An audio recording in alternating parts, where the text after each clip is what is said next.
گئے نسیم سید کہ سب نے کہا اپنے تعلق کو مدت بتائی، مجھے مدت یاد نہیں اتنا طویل ان سے تعارف ہے. انہوں نے افسانے لکھے تو میں نے پڑھے، انہوں نے شاعری کی تو میں نے پڑھے، انہوں نے تراجم کیے تو میں نے پڑھے اور مجھ تک پہنچے. نسیم سید نے آسٹریلیا، کینیڈا اور شمالی امریکہ میں آباد حقیقی باشندوں کی کہانیاں ڈھونڈ کر انہیں اردو میں ڈھالا اور ایک کتاب میں جمع کرتے ہوئے اس کا نام رکھا مگر ہم ہیں. جب میں یہ کتاب پڑھ رہا تھا تو بار بار میرے ذہن میں یہ سوال گونج رہا تھا، مگر ہم کہاں ہیں؟ یہ سوال میرے ذہن میں یوں گونجا کہ کوئی 1.5-2 سال پہلے میں نے تھامس برجر کی تاریخی فکشن کی ایک کتاب پڑھی تھی، لٹل بگ مین. اس کا ایک منظر بار بار میری آنکھوں کے سامنے گھوم جاتا تھا. اس منظر میں کہانی سنانے والا شخص ایک درخت کی اوٹ سے لوہے کی بکن والی ٹوپیاں پہنے گھڑ سوار سپاہیوں کی بابت بتا رہا تھا کہ وہ خیموں کے اندر گھس آئے تھے. وہ اپنی بندوقیں چلانے سے قاصر تھا کہ بندوق کی گولیاں اس تھیلی میں تھی جو ایک بھالو کی لاش کے نیچے پڑی ہوئی تھی. وہ جگہ کچھ 50 گز دور تھی اور وہاں گھڑ سوار سپاہی تھے.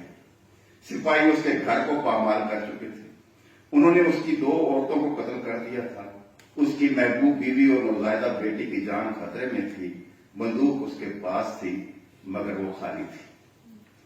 یہ 2 تہذیبوں کے ٹکراؤ کی ایک تصویر ہے جو اس کتاب میں دکھائی گئی. ایک وہ تہذیب وہ یہاں کے اصل باشندوں کی تھی اور دوسری وہ جو اس پر چڑھ دوڑی تھی. تھامس برجر نے لکھا کہ یہ ایک عظیم سانحہ تھا اور اس میں وہ تہذیب جسے ہم مہمان کہہ سکتے ہیں غلبہ حاصل کرنے پر اصرار کی ہوئی تھی. اس کے بعد جنگیں ہوئیں، ٹوٹے ہوئے معاہدے سامنے آتے گئے، بدلتے ہوئے اتحاد بنے اور مقامی اقوام پیچھے ہٹتی چلی گئی. وہ اقوام جو پیچھے ہٹتی چلی گئیں انہی کی کہانیاں نسیم سید نے اپنی کتاب میں جمع کر دی. وہ جو اب شاید کہیں نہیں ہیں مگر اپنی ان کہانیوں میں سانس لیتے ہیں. تھامس برجر کے ناول کے یہ جملے بھی میری یادداشت کا حصہ ہیں. کسی دشمن کے ساتھ تم اس سے بڑھ کر اور کیا کر سکتے ہو کہ اسے ہراؤ. زندگی حرکت کا نام ہے اور دائرے میں گھومتی رہتی ہے. کچھ بھی فنا نہیں ہوتا. ہر شے کسی دوسری شے میں تبدیل ہو جاتی ہے. گھاس کو بھینس کھاتی ہے، بھینس کو میں کھاتا ہوں، مجھے زمین کھاتی ہے اور زمین سے دوبارہ گھاس اگاتی ہے.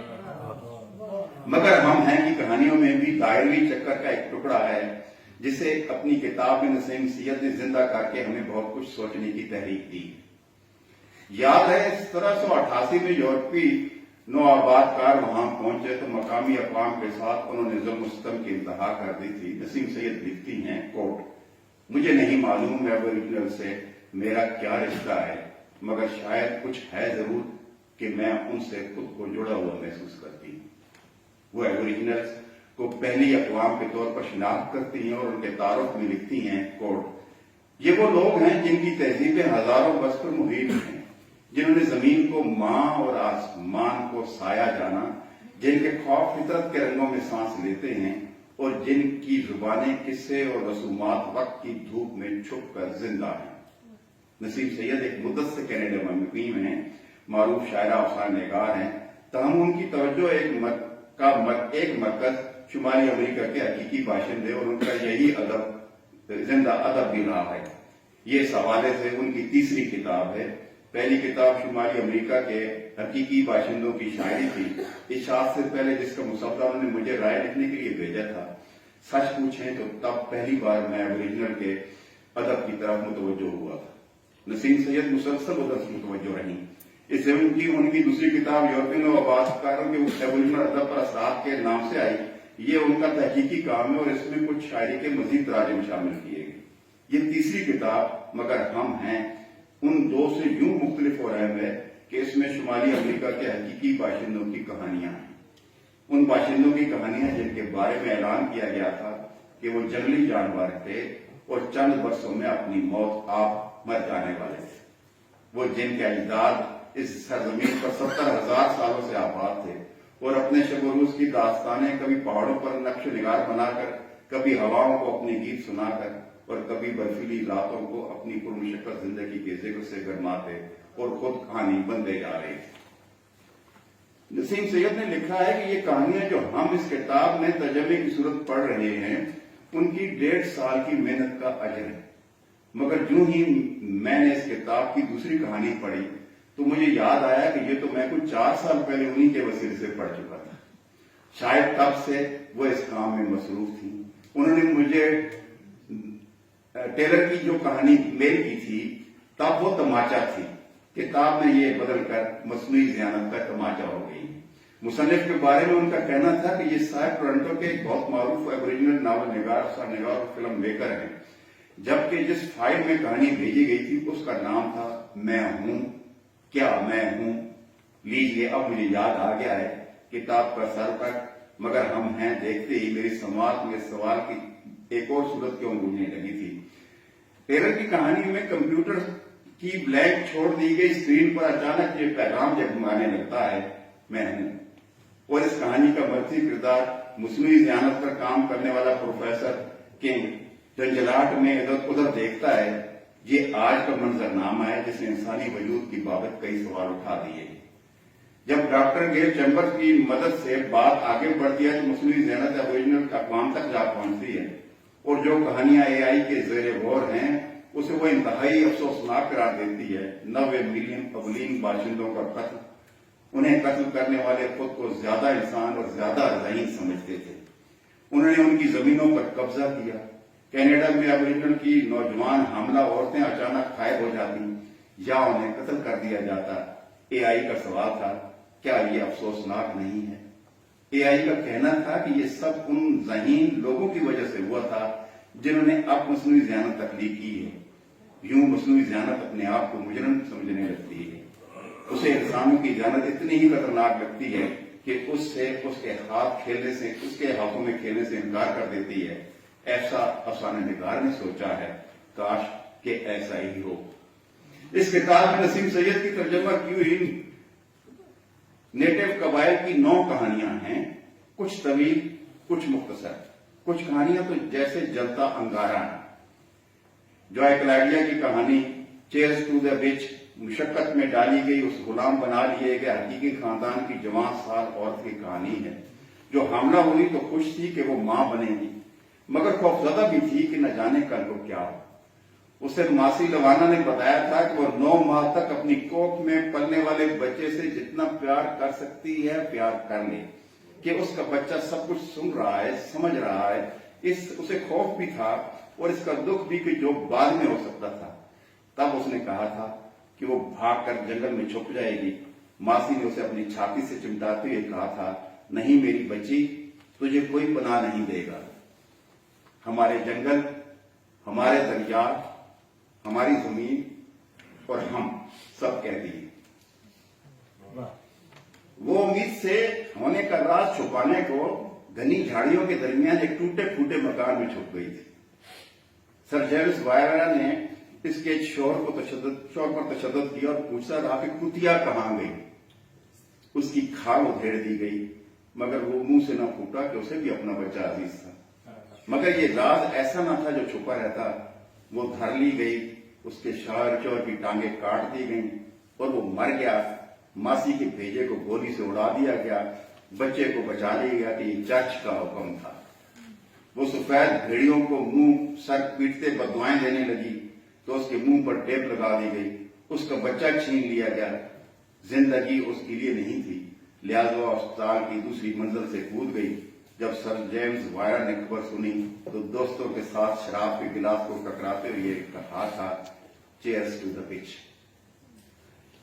لگ بھگ نیٹو امریکی قبائل کی وہی زندگی جو ان 2 کہانیوں میں مفصل بیان ہوئی ہے، کچھ اور کہانیوں میں بھی ہے۔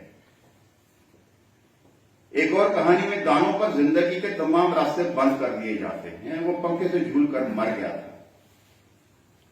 ٹانٹو کارڈیلے کی کہانی میں گورے وردی والوں کو دیکھتے ہی ماں پر لذت طاری ہو جاتا ہے کہ یہ کہانی صرف راوی کردار کی نہیں، اس پوری نسل کی کہانی ہے جنہیں اغوا کر لیا جاتا تھا جو پیدا ہوتے ہی ماؤں کی گودوں سے چھین کر بانٹ لیے جاتے تھے، جو ننگے کر دیے جاتے تھے اور جن کے ننگے جسموں پر زہریلا پاؤڈر چھڑکا جاتا تھا، جن کی لاشیں تیز بچھاڑ میں نالیوں میں بہا دی جاتی تھی۔ تھامس کان کی کہانی کا نام امریکی بھیڑیا اور غیر ملکی دشمن ہے۔ یہ امریکی بھیڑیا ایک اہم حکومتی عہدیدار تھا۔ اس کہانی میں مویشیوں کا ایسا باڑا ہے جس میں انسان پاگل جانوروں کی طرح قید ہے۔ بچے، عورتیں اور مرد جن کے ہاتھوں کو پشت پر باندھ دیا گیا ہے، پھر انہیں ٹرکوں میں ٹھونسا جاتا ہے اور کئی دم گھٹنے سے مر جاتے ہیں۔ اس سے پہلے کہ میں اس کہانی کی بات کروں جس پر اس کتاب کا نام رکھا گیا ہے، 3 ایسی کہانیوں کا ذکر کیے دیتا ہوں جو لکھی تو ایبوریجنل کمیونٹی کے ادیبوں نے ہیں، مگر ان کا موضوع ان کی اپنی کمیونٹی کے مسائل نہیں۔ برائن مارسل کی کہانی زمین اور انسان کی تخلیق کے بارے میں ہے، نیکی اور بدی کی کہانی جسے ایک چمکتے وجود نے آغاز دیا۔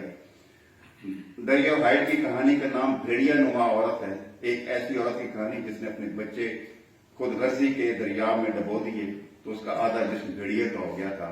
اور ایک اور ایسی ماں کی کہانی بھی جو اپنے بیٹی کو بچانے کے لیے ہر خوف اور ہر ظلم کے خلاف ڈٹ گئی اور جیت گئی تھی۔ ایلیکس رائٹ کی کہانی کا عنوان ہیرا یا محبت ہے۔ یہ ناکام محبت کی کہانی ہے، ایسی محبت جو 10 برس تک ہی چل پاتی کہ لڑکی کو محبت چاہیے تھی، اپنے محبت کرنے والے کی مجبوری نہیں۔ اور آخر میں مینسی اوانو کی وہ کہانی جس پر کتاب کا نام ہے۔ یہ ایبوریجنل کمیونٹی کی ایک صحافی سنڈی ویرا کی کہانی ہے۔ دوسروں کے ساتھ اسے بھی انتہائی مکاری سے بہانہ بنا کر ہراساں کیا جاتا رہا تھا، پھر اسے اندھیری کوٹری میں پھینک دیا جاتا گیا۔ جس ہاتھ سے وہ لکھتی تھی وہ انگلیاں کچل دی گئی، مگر اس نے اپنے دوسرے ہاتھ سے اپنی نئی کتاب کے لیے پہلا جملہ لکھا تھا، میں ہوں، ہم ہیں۔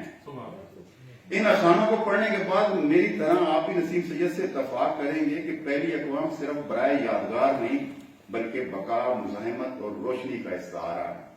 ان کا وجود ہمیں یاد دلاتا ہے کہ زمین اور شناخت کے رشتے کو کوئی طوفان، کوئی ظلم اور کوئی طاقت توڑ نہیں سکتی۔ نسیم سید کے یہ تراجم بہت رواں رواں ہیں اور پڑھنے والے پڑھتے ہوئے یوں لگتا ہے جیسے یہ تخلیق بھی اسی زبان میں ہوئی ہوں۔ شاید یہی سبب ہے کہ میں نے کتاب اٹھائی اور پڑھنے بیٹھ گیا تھا تو آخر تک پڑھے بغیر کتاب ہاتھ سے نہ چھوٹی تھی۔ اور ہاں، کوئی کہہ سکتا ہے کہ ہم شمالی امریکہ کے حقیقی باشندوں کی کہانیاں اب کیوں پڑھیں؟ یہ کتاب پڑھتے ہوئے اس سوال کے مقابل ہوتے ہوئے میرا دھیان امریکی بھیڑیے والی کہانی کی طرف چلا گیا تھا۔ اگرچہ ہم نے بہت فراخ دلی سے امریکی صدر کے لیے امن کے نوبل انعام کی سفارش کر رکھی ہے، مجھے کہانی پڑھتے ہوئے امریکہ اور بھیڑیا کے الفاظ ساتھ ساتھ پا کر معاصر عالمی منظر نامے میں امریکہ بہادر بھی ایسا بھیڑیا نظر آنے لگا تھا جو اپنے اتحادیوں کے غول کو ساتھ لے کر دنیا بھر کی باقی اقوام کو ایبوریجنلز کا سمجھ کر حقارت اور رقابت سے ان کی طرف بڑھتا رہا ہے۔ بے پناہ طاقت میں بدمست اور سب کے وسائل کو ہیلوں بہانوں سے ہتھیانے والے ممالک ہوں یا ہمارے اپنے مقامی قبضہ گیر، ان کی نفسیات کو سمجھنے کے لیے بھی اس کتاب کا مطالعہ ہم سب کے لیے بہت اہم ہو جاتا ہے۔ یاد رہے، قدیم لوگوں کے بارے میں کہے ہوئے قصے ہوں یا جا چکے زمانے میں لکھی ہوئی کہانیاں، یہ کبھی پرانی نہیں ہوتی، یہ گیدو بھری پٹاریاں ہوتی ہیں اور آنے والے زمانوں کا سچ بھی کہہ دیتی ہیں۔ اس کتاب نے بھی یہی کرشمہ دکھایا ہے۔ بہت